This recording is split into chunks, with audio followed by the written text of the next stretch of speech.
مسلمانوں کو جو مال حاصل ہوتا ہے اسلامی مملکت کو جنگی صورت میں، اس کی دو صورتیں ہیں۔ ایک ہے کہ واقعتاً اہل اسلام کی کافروں کے ساتھ کوئی جنگ ہوئی، اس جنگ کے بدلے میں کوئی رقبہ ہاتھ آ گیا، ہتھیار مل گئے، لوگ گرفتار ہو گئے، تو ایسے مال کو جو جنگی کیفیت کے بعد باقاعدہ جنگ ہونے کے بعد حاصل ہوں کسی بھی شکل میں، اسے مال غنیمت کہا جاتا ہے۔ کیا کہا جاتا ہے؟ مال غنیمت۔ اور بعض اوقات ایسے حالات بھی ہوتے ہیں قوموں میں کہ جنگ کا باقاعدہ جہاد کا ایک ماحول بن گیا، فوجیں آمنے سامنے آ گئیں، مگر جنگ ہوئی نہیں اور کافر میدان چھوڑ کے بھاگ گیا، تو اس صورت میں جو مال مسلمانوں کو ملے مملکت اسلامی کو، وہ مال فے کہلاتا ہے جنگ کے بغیر۔ یہاں اس آیت میں مال فے کا تذکرہ ہے۔ اللہ تعالی جل شانہ ارشاد فرماتا ہے کہ اللہ سبحانہ اپنے رسول صلی اللہ علیہ وسلم کو اور مسلمانوں کو فے کی شکل میں، یعنی بغیر جنگ کے کچھ مال اگر عطا فرمائے، وہ زمین کی شکل میں ہو، بندوں کی شکل میں ہو، ہتھیار کی شکل میں ہو، خزانے کی شکل میں ہو، اس کی صورت کوئی بھی، مال فے، اللہ سبحانہ نے فرمایا کہ وہ اللہ کے رسول کا ہے، اللہ کا ہے، اور اس کی مدیں تقسیم کی قرابت دار، یتیم، مساکین، مسافر، یہ مدیں اللہ پاک فرماتا ہے کہ ہم نے کیوں مقرر کی؟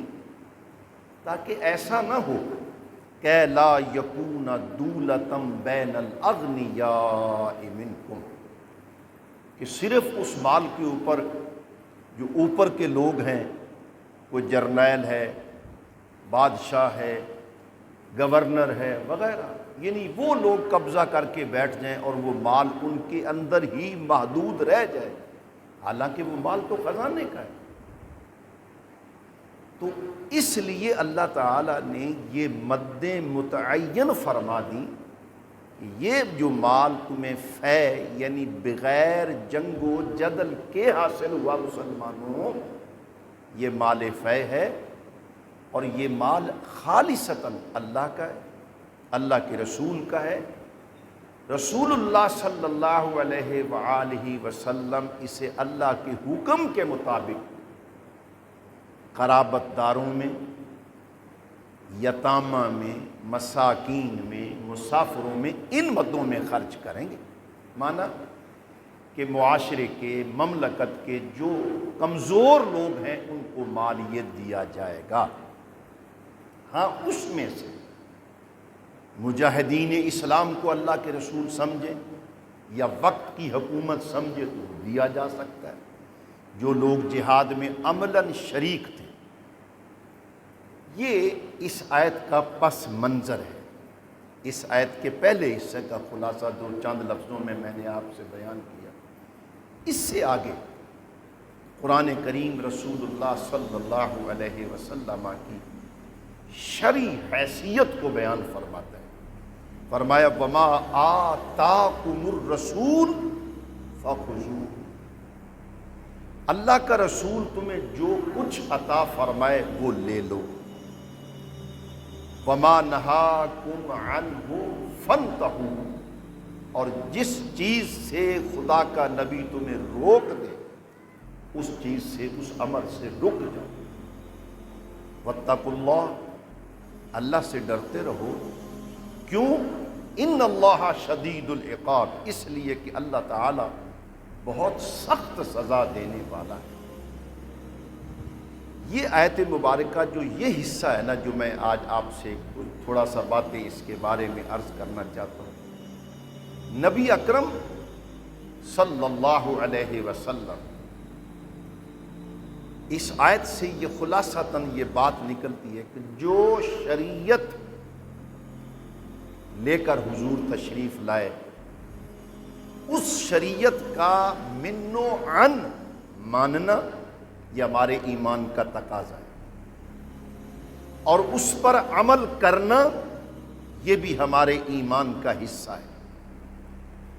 دین فقط عبادات کا نام نہیں ہے کہ آپ نماز پڑھیں، روزہ رکھیں، حج کر لیں، سمجھ لیں کہ میں نے دین کے احکام کو پورا کر دیا۔ نہیں، دین ہماری زندگی کے پیدائش سے لے کر قبر میں اترنے تک ہماری زندگی کے ہر معاملے کو ڈسکس کرتا ہے، اور اس پر اس کے احکام ہیں۔ ان احکام کو ماننا یہ رسول اللہ کی دی ہوئی ہدایت کو تسلیم کرنا ہے، اور ان احکام میں جن سے ہمیں منع کر دیا گیا اس سے رک جانا، یہ نبی کریم علیہ السلام کی شریعت مطہرہ پر صحیح طور پر عمل ہے۔ حضور تاجدار دو عالم علیہ الصلوۃ والسلام خاتم الانبیاء، آپ آخری نبی ہیں، آپ کی لائی ہوئی کتاب آخری کتاب ہے، آپ کی امت آخری امت ہے، آپ کی شریعت مطہرہ آخری شریعت ہے۔ اسی دین نے، اسی کتاب مجید کے احکام نے اور نبی اکرم صلی اللہ علیہ وسلم کی احادیث کے نور نے قیامت تک زندہ رہنا۔ یہی واجب العمل ہے۔ اب کوئی نیا دین تو آئے گا نہیں، نئی امت اٹھے گی نہیں، نئی شریعت نازل نہیں ہوگی، لہذا خود کو وما آتاکم الرسول، نبی اکرم صلی اللہ علیہ وسلم کے فرمان کے تابع کرنا، یہ ایمان کا حصہ ایمان ہے۔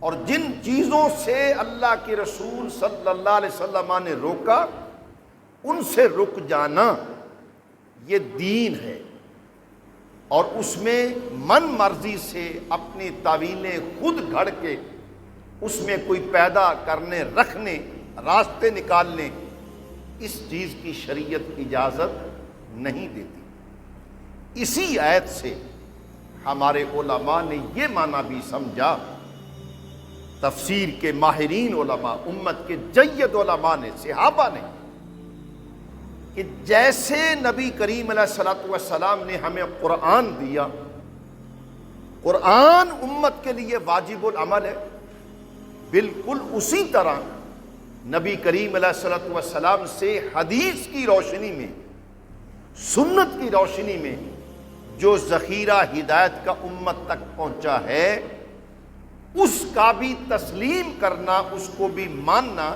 یہ امت کے اوپر لازم ہے، اور اس کا دفاع کرنا، اس کی حفاظت کرنی، یہ امت کی ذمہ داری ہے۔ چنانچہ حضرت سیدنا عبداللہ ابن مسعود رضی اللہ تعالی عنہ نے ایک موقع پر یہ ارشاد فرمایا کہ عام طور پر یہ لوگ اپنے آپ کو خوبصورت بنانے کے لیے جسم کے کچھ حصوں کے اوپر بیل بوٹے بنواتے ہیں، عورتیں خوبصورت بننے کے لیے مردوں جیسی شناخت بنانے کی کوشش کرتے ہیں، مرد اپنے آپ کو اس طرح سے عورتوں کی شناختوں میں ڈھالتے۔ حضرت عبداللہ ابن مسعود رضی اللہ تعالی عنہ نے یہ بات بیان فرمائی کہ فرمایا جو بندہ یا جو عورت اس طرز کو اپناتا ہے، اللہ کی ان کے اوپر لعنت ہے، اللہ کی ان کے اوپر لعنت ہے۔ ایک خاتون نے حضرت عبداللہ ابن مسعود رضی اللہ تعالی عنہ کو ارشاد فرمایا، کہا کہ عبداللہ مسئلہ یہ قرآن میں تو نہیں ہے۔ اب یہاں سے ایک بات میرے آپ کے لیے بڑی تنبیہ کی ہے کہ اس دور کی خواتین بھی اللہ کے فضل سے اتنی گہری نظر رکھتی تھی کہ جب سیدنا عبداللہ ابن مسعود نے یہ فرمایا، انہوں نے فوراً یہ اعتراض کیا کہ یہ مسئلہ قرآن میں تو بیان نہیں ہے۔ حضرت سیدنا عبداللہ ابن مسعود رضی اللہ تعالی عنہ نے اس کی بات کو سن کر ارشاد فرمایا کہ بی بی کیا واقعہ ہی تم نے قرآن مکمل پڑھا ہے؟ اس نے کہا جی میں نے قرآن پڑھا ہے اور میں نے قرآن کو سمجھا تو میں آپ سے یہ بات کر رہی ہوں۔ عبداللہ ابن مسعود رضی اللہ تعالی عنہ نے یہی آیت قرآن مجید کی اس خاتون کے اوپر پیش فرمائی، فرمایا کہ قرآن رسول اللہ کی حیثیت یہ بیان فرماتا ہے کہ نبی جو دے دے اسے لے لو، اسے تھام لو، اس پر عمل کرو، اور جس سے رسول روک دے اس سے تم رک جاؤ۔ تو حضرت عبداللہ ابن مسعود فرماتے ہیں کیا نبی اکرم صلی اللہ علیہ وآلہ وسلم نے ایسی عورتوں کے اوپر لعنت نہیں کی جو عورتیں ہو کر کے مردوں جیسی شکلیں بناتی ہیں، اور ایسے مردوں کے اوپر رسول پاک نے لعنت نہیں فرمائی جو مرد ہو کر کے عورتوں جیسے لباس، رنگ ڈھنگ اور جسم بناتے ہیں؟ اس وقت اس خاتون نے چونک کر کہا کہ عبداللہ آپ بالکل صحیح کہہ رہے ہیں۔ معنی یہ نکلا کہ جس طرح قرآن ہمارے لیے واجب العمل ہے، اسی طرح رسول اللہ علیہ السلام کی سنت اور حضور تاجدار دو عالم علیہ السلام کی حدیث اور آپ کی سنت جو ہے وہ بھی ہمارے لیے قابل اتباع ہے۔ اب ہم نے دین فقط یہ سمجھ لیا کہ بس جی میں نماز پڑھ لیتا ہوں، دکان پہ میں بیٹھ کر کے کیا کرتا ہوں، میں کتنا کم تولتا ہوں، کتنا زائد تولتا ہوں، اس سے میں بحث نہیں کرنا چاہتا۔ میں چیزوں میں ملاوٹ کتنی کر رہا ہوں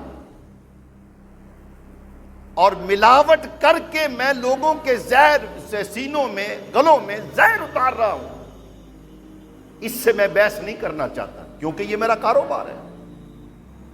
سنیے نبی اکرم صلی اللہ علیہ وسلم کی مشہور وہ حدیث، اللہ کے نبی صلی اللہ علیہ وسلم ایک دفعہ مارکیٹ کا دورہ فرما رہے تھے۔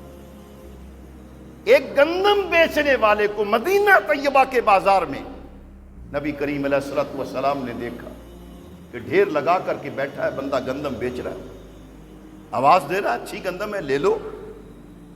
رسول پاک سید عالم صلی اللہ علیہ وسلم نے اپنا پیراہن شریف ایسے لپیٹ کر کے اس میں ہاتھ ڈالا، اور حضور نے ہاتھ اتنا گہرا ڈالا کہ بالکل اس کے آخری حصے یعنی زمین تک آپ صلی اللہ علیہ وسلم کا دست اقدس پہنچ گیا۔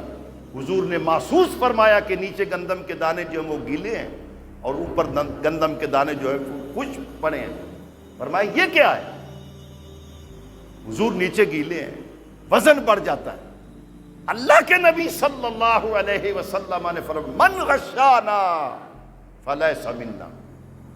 اب یہ حدیث میں اپنی تجارت میں داخل نہیں کرنا چاہتا، میں کہتا ہوں تجارتی اصول ہے جی، آپ کو کیا پتا۔ سنیے، قومیں تباہ ہوئی ہیں ملاوٹ کے اوپر، قومیں تباہ ہوئی ہیں کم تولنے پر، قومیں تباہ ہوئی ہیں کم ناپنے پر اور زیادہ لینے پر۔ کیا صالح علیہ السلام کا حضرت سیدنا شعیب رضی اللہ تعالی علیہ السلام کے واقعات قرآن نے ذکر نہیں کیے؟ اتنی بڑی خوشحال قوم سیدنا شعیب کی، لیکن ان میں برائی یہ تھی، بدکاری یہ تھی کہ جب وہ لیتے تھے مال، پرچیز خریدتے تھے، ان کے پیمانے تولنے کے بھی ناپنے کے اور تھے۔ اور جب وہ مال دیتے تھے لوگوں کو تو ناپنے کے اور تولنے کے پیمانے اور تھے۔ یہ قوم تختہ ہستی سے مٹی۔ کیا یہ مثالیں صرف قرآن کے واقعات ہمارے لیے نصیحت نہیں رکھتے ہیں؟ ہمیں سمجھنا ہے۔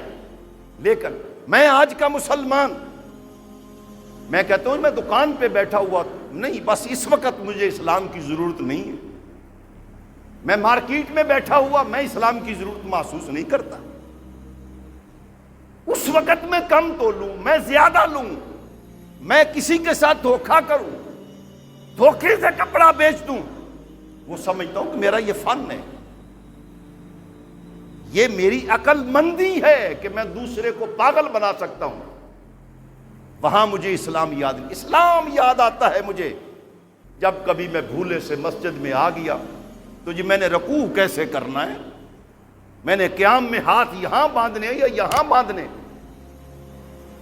میں نے کیسے نماز پڑھنی، یہاں کر کے مجھے سارا دین یاد آ جاتا ہے۔ اور جب میں نماز پڑھ کے نکلا اور نکلنے کے فوری بعد جب میں دکان کے اوپر چلا گیا، جب میں دفتر میں چلا گیا، جب میں اپنی زمین میں چلا گیا، میں زراعت میں مشغول ہو گیا، تو تب سارے اصول دین کے مجھے بھول گئے۔ یہ نبی اکرم صلی اللہ علیہ وسلم کی شریعت کے ساتھ مذاق ہے۔ اسی طرح بالکل یہی پیرایا ہمارا،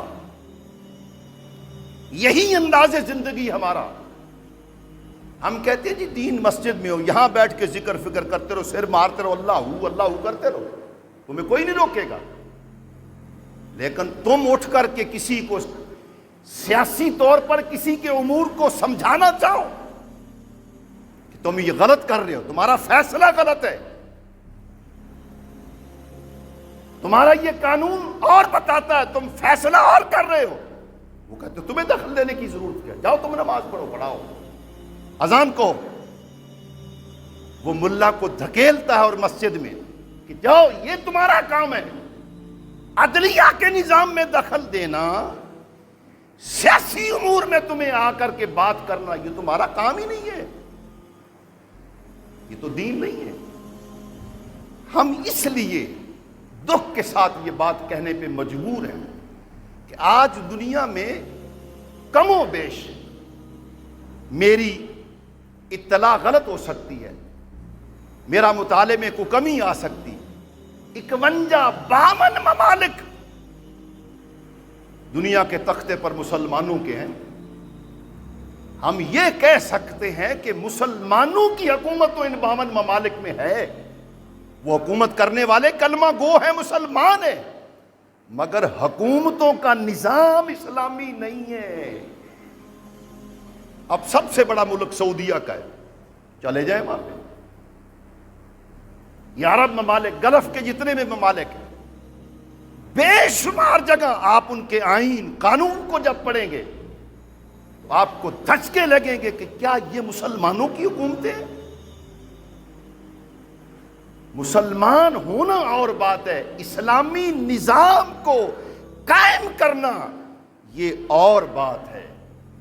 یہ بات جو ہے نا اس وقت امت کو سمجھ نہیں آ رہی، اور میں سمجھتا ہوں قرآن کریم، میں کیا ہمارے بڑے علماء سمجھتے، ہمارے اکابر نے یہ سمجھا، امت کے صلحاء نے یہ سمجھا کہ جس وقت تمہارے درمیان، تمہارے ہاتھ میں کوئی بھی دائرہ کار آ جائے، اس سلسلے میں تم پابند ہو کہ وما آتاکم الرسول فخذوہ وما نہاکم عنہ فانتہوا، جو اللہ کے رسول کی تعلیم ہو اس پر چلو، اور جو نبی کریم علیہ السلام کی رکاوٹ پیدا کرے، حضور روک دے جس میں، اس میں تم پابند ہو کہ وہاں رک جاؤ۔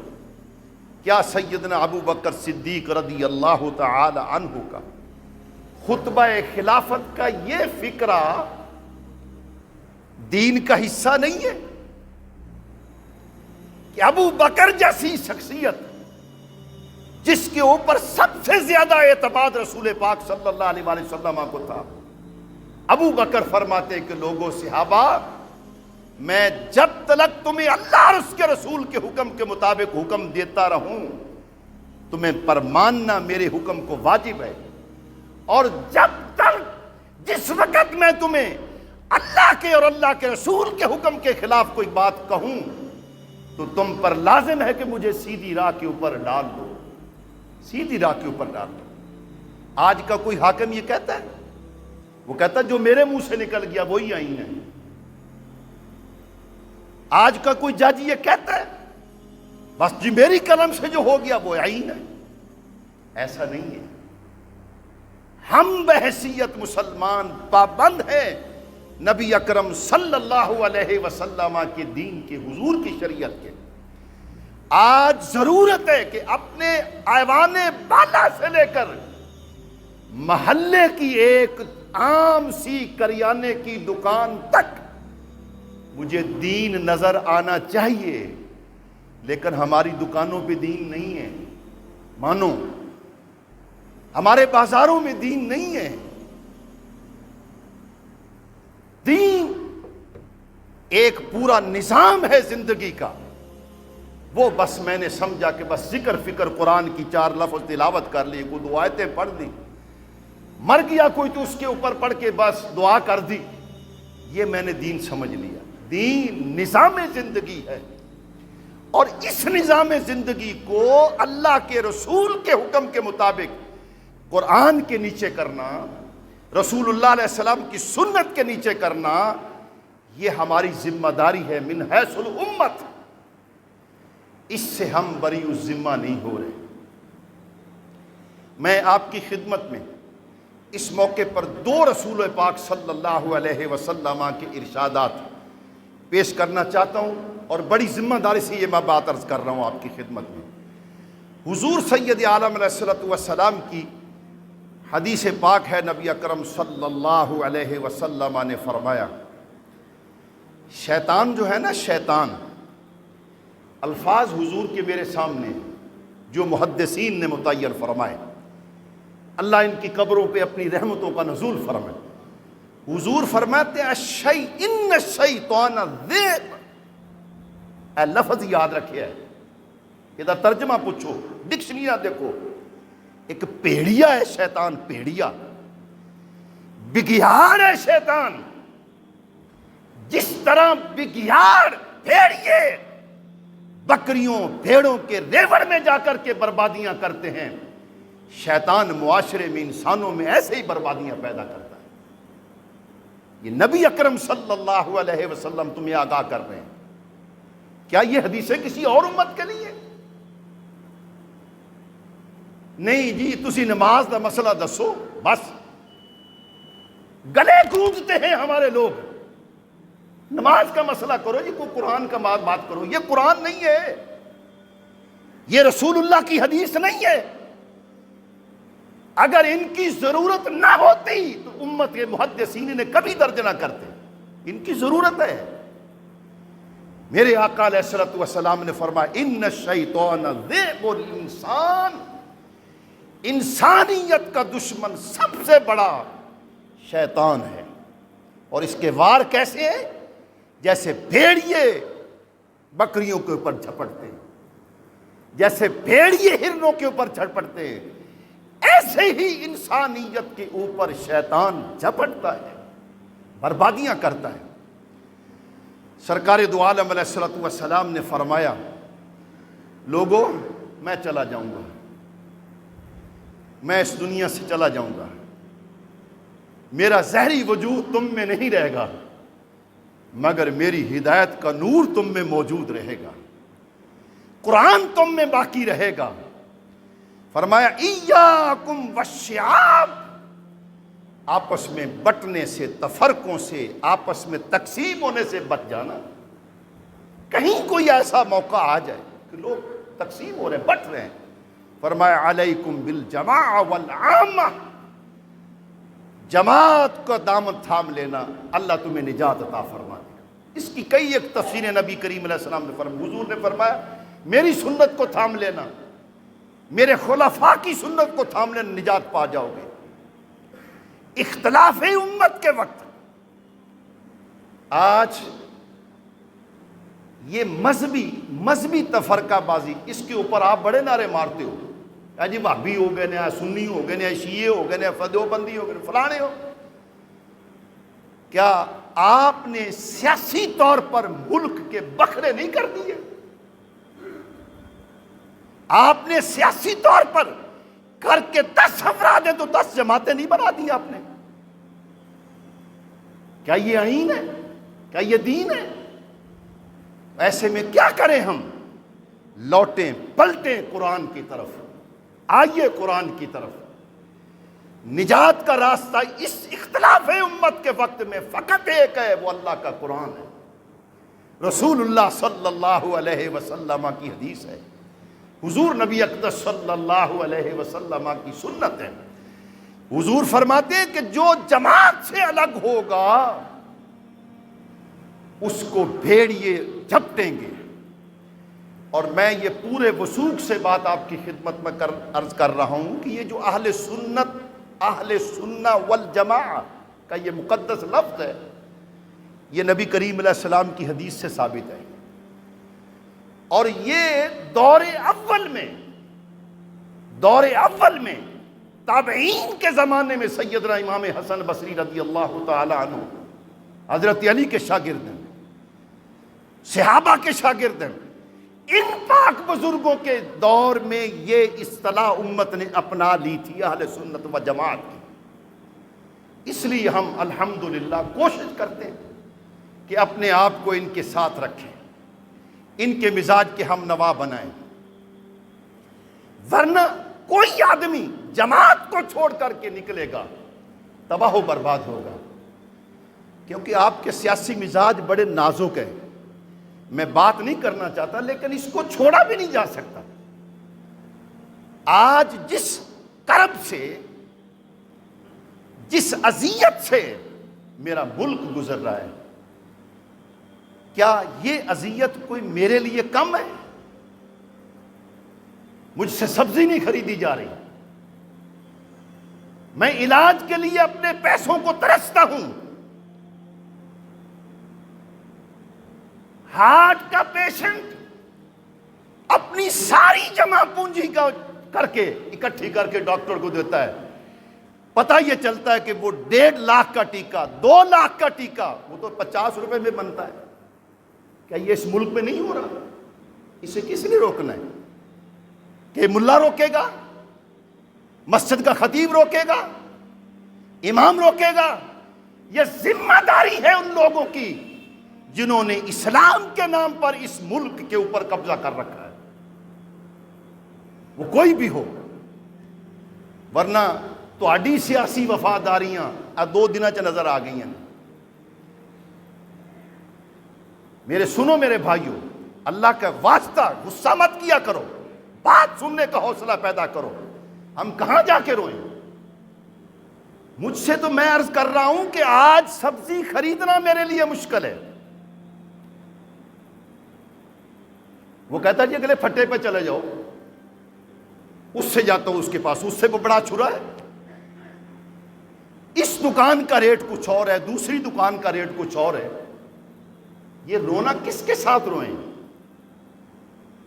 کیا یہ نبی کریم علیہ السلام کی تعلیم کے مطابق ہے؟ کیا یہ قرآن کی تعلیم کے مطابق ہے؟ وَيْلٌ لِّلْمُطَفِّفِينَ الَّذِينَ إِذَا اكْتَالُوا، جب وہ لوگ ناپ تول میں کمی کرتے ہیں، اللہ فرماتا ہے ان کے لیے عذاب ہے خدا کا. دکانداروں سنو، ہم لوگ فقط نماز کے مسلمان نہیں ہیں، ہماری زندگی کا ہر شعبہ اسلام میں دائر ہے، اسلام کے اندر ہے، اسلام کے نیچے ہے. آخری حدیث پاک میں عرض کر رہا ہوں، قرآن، حضور کی شریعت، حضور کی سنت، یہ کس قدر اہم ہے، اس پر میں ایک حدیث پاک آپ کی خدمت میں عرض کر کے میں ہر ایک کی خدمت میں بڑے ادب سے التجا کرنا چاہتا ہوں کہ ہمیں غور و فکر کرنا چاہیے کہ ہم کس دورائے پر کھڑے ہیں، کہاں جا رہے ہیں، ہمارا کل کیسا ہوگا. سرکار دو جہاں صلی اللہ علیہ وسلم کے بارے میں یہ حدیث کے راوی حضرت جابر ہے، حضور کے صحابہ میں سے سیدنا جابر. ایک موقع ایسا آ گیا نبی اکرم صلی اللہ علیہ وسلم بھی موجود ہیں، ابو بکر رضی اللہ تعالی عنہ بھی موجود ہیں، حضرت جابر بھی موجود ہیں، حضرت سیدنا عمر ابن خطاب رضی اللہ تعالی عنہ ایڈی بڑی کتاب چکی انہوں نے ہاتھ آ کے نبی کریم علیہ السلام نے کہندے نے یا رسول اللہ اے تورات ہے، اے تورات یعنی وہ کتاب جو موسیٰ علیہ السلام پر اتری، اور ظاہر ہے کہ یہ وحی الہی کی کتاب ہے، اگر وہ یہودیوں کی تحریف سے محفوظ ہے تو ہمارا مکمل ایمان ہے اس کے اوپر، وہ کتاب حق ہے، اپنے وقت کی وہ لا ریب کتاب ہے، اللہ کی وحی ہے۔ انجیل پر ہمارا ایمان ہے اگر وہ تحریف سے محفوظ ہے تو۔ حضرت موسیٰ علیہ السلام کتاب اٹھا کر کے تورات کا نسخہ رسول اللہ علیہ السلام کی خدمت میں حاضر ہوئے۔ یہ حدیث نکال کر کے جا کے دیکھ لینا کہیں، اگر اللہ آپ کو ہمت عطا فرمائے، اور حضور کا مزاج پڑھیں، نبی کریم علیہ السلام کی طبیعت کو سمجھنے کی کوشش کریں۔ ہم کہتے ہیں کہ دین صرف نماز ہے، سید عالم علیہ السلام کی خدمت میں تورات لے کر کے حضرت عمر آئے، عرض کرتے ہیں یا رسول اللہ یہ تورات ہے میرے پاس، یہ میرے پاس تورات ہے۔ نبی کریم علیہ السلام کے بارے میں حضرت جابر جو اس حدیث کے راوی ہیں وہ فرماتے ہیں کہ حضرت عمر کی یہ بات سن کر کہ حضور یہ تورات ہے میرے پاس، یہ میرے پاس تورات ہے، حضرت جابر کہتے ہیں کہ نبی کریم علیہ السلام خاموش ہو گئے، فسکت رسول اللہ صلی اللہ علیہ وسلم، حضور چپ ہو گئے، حضور نے نہ ہاں کہی نہ کہی، نہ روکا نہ سنا، خاموش ہو گئے نبی کریم علیہ السلام۔ اس خاموشی پہ بھی قربان جائیں رحمت عالم علیہ السلام۔ فسکتا، اب جب حضور چپ ہو گئے، حضرت عمر نے، سانو بھی بڑا شوق ہے، حضرت عمر نے جناب سرکار دو عالم علیہ السلام کی موجودگی میں کتاب کھولی اور اسے پڑھنا شروع کر دیا، تورات کو کھولا اور اسے، آپ کو سمجھ آ رہی ہے، اسے پڑھنا شروع کر دیا۔ جب اسے فجال یقرأ ہو، اسے پڑھنا شروع کیا، وجہ رسول اللہ صلی اللہ علیہ وسلم یتغیر، یہ جابر کے الفاظ ہیں، نبی کریم علیہ السلام کا چہرہ ایسے سرخ ہو گیا جیسے آگ کا انگارہ ہوتا ہے، سرخ چہرہ نبی کریم علیہ السلام۔ مگر حضرت عمر وہ اپنے کام میں مگن ہے، وہ تو نیچے نظریں تھی ان کی، وہ کتاب پڑھ رہے ہیں، اور انہوں نے سرکار دو عالم علیہ السلام کو نہیں دیکھا کہ حضور کی کیفیت کیا ہے، وہ تورات پڑھی جا رہے ہیں، سنائی جا رہے ہیں نبی کریم علیہ السلام کو۔ تب جب حضور کی کیفیت یہ ہوئی، حضرت ابو بکر سے نہ رہا گیا۔ اب موازنہ کر لیں، عمر کو چھوٹے قد کا آدمی نہیں تھا، وہ میرے جیسا گلزار مدینہ مسجد کا ملا نہیں تھا کہ جس کو ایک مقتدی بھی ڈانٹ لے، عمر ہے وقت کا، عرب کا وہ سردار آدمی ہے۔ ابو بکر سے چپ نہ رہا گیا، فرمایا ساکولت کا سواکل، عمر تجھے رونے والیاں روئیں، یہ عرباں میں بددعائیا کلمہ ہے، منا تو مر جاویں تیرے اتنے رون والیاں رون، تنو موت آ جاوے، یہ لفظ یہ دا مفہوم ہے بے ساکولت کا سواکل، عمر تجھے رونے والیاں روئیں۔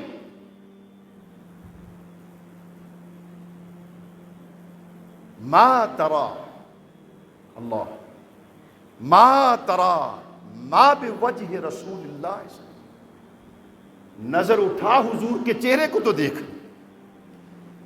رسول اللہ علیہ السلام کے چہرہ انور کو دیکھ، حضور کو تک نبی کریم علیہ السلام کی کیفیت، تو تورات پڑھ رہا ہے۔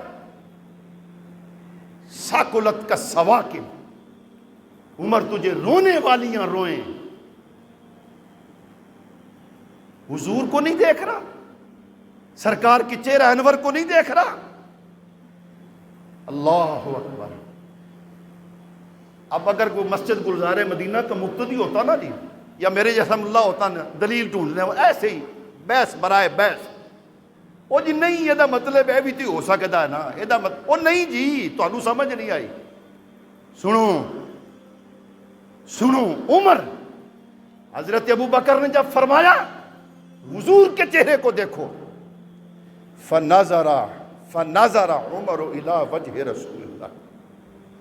حضرت عمر نے جب حضور کے چہرہ انور کو نظر اٹھا کر کے دیکھا نا تو بس پھر اور کچھ نہیں یاد رہا. کہا اعوذ باللہ من غضب اللہ و غضب رسولہ. یا رسول اللہ میں اللہ کے غضب سے بھی پناہ مانگتا ہوں اور آپ کے غضب سے بھی پناہ مانگتا ہوں. حضور آپ میرے اس عمل کی وجہ سے ناراض ہو گئے. میں اللہ کے قہر سے بھی پناہ مانگتا ہوں, اللہ کے رسول کی ناراضگی سے بھی پناہ مانگتا ہوں. یہ تاریخ کا فکرہ اسلام میں جو ایک امر ہو گیا. حضرت عمر نے اس موقع پر کہا رضیت باللہ ربا وبالاسلام دینا وبمحمد النبی. سونیا تیرے نبی ہون تے راضی ہیں, دین دے حق ہون تے راضی ہیں, اور اللہ دے خدا ہون تے راضی ہیں. سانو تو کوئی ہون چاہیے نہیں. اگر آپ ناراض ہو تو میں یہ تورات میں نے بند کر دی یا رسول اللہ, میں آئندہ دیکھوں گا بھی نہیں. اس وقت میرے آقا علیہ السلام نے فرمایا عمر تم کس خیال میں پھر رہے ہو؟ اگر آج موسیٰ علیہ السلام اللہ کا نبی, بنو اسرائیل کا اولو العزم پیغمبر اپنی قبر سے اٹھ کے میری حیاتی میں آ جائے اور تم مجھے چھوڑ کر موسیٰ علیہ السلام کی میری موجودگی میں پیروی کرو تو گمراہ ہو جاؤ گے. موسیٰ علیہ السلام کے پاس بھی اس کے سوا چارہ نہیں ہے کہ وہ میری پیروی کریں. میں جو دین لایا ہوں وہ مکمل دین ہے, میں جو کتاب لایا ہوں وہ مکمل کتاب ہے, میں جو شریعت لایا ہوں وہ مکمل شریعت ہے. لیکن آج یہ شریعت مصطفی, آج یہ قرآن, آج یہ حدیث رسول, آج یہ سنت رسول فقط گلزار مدینہ کی مسجد کی صفوں تک رہ گئی ہے, ایوان بالا میں نہیں ہے, سیاست میں نہیں ہے. نہ جی سیاسی گل نہ کرو, ایوان بالا لٹ پڑی ہوئی ہے, لوگ بھوک سے مر رہے ہیں. میں نہیں کہتا, تمہارے لوگ کہہ رہے ہیں کہ تم نے جو آٹا بانٹا ہے اس میں تم نے 20 ارب کا تم نے ٹیکہ لگایا ہے. یہ میں نہیں کہتا.